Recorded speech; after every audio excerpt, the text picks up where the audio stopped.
Nagbukas ang charter flight gikan sa Iloilo padulong sa duwa ka mga pungsod ang ginatun-ana. Yari report. Yara sa international standard ang pagtukod sa New Iloilo Airport, ganit sarang ini makaakomodar sang international flight. Apang tugtog subong, wala pa sang airline company ang nagbukas ng biyahe gikan sa Iloilo padulong sa iban nga pungsod.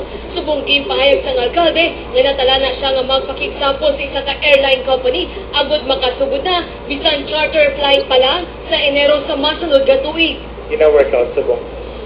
I met yesterday isa ka person niya close sa Gokong Way kagapangayon ko sa ila appointment man.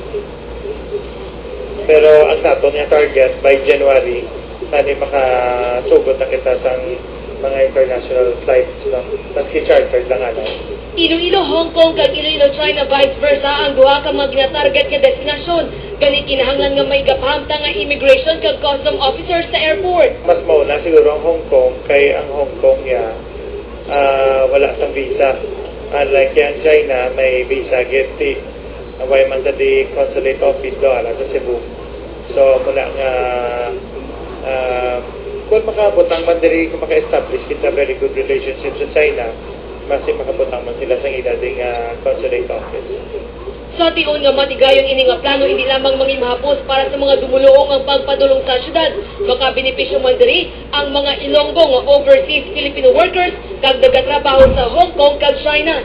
Para sa TV Patrol, Jennifer Garcia, una sa balita.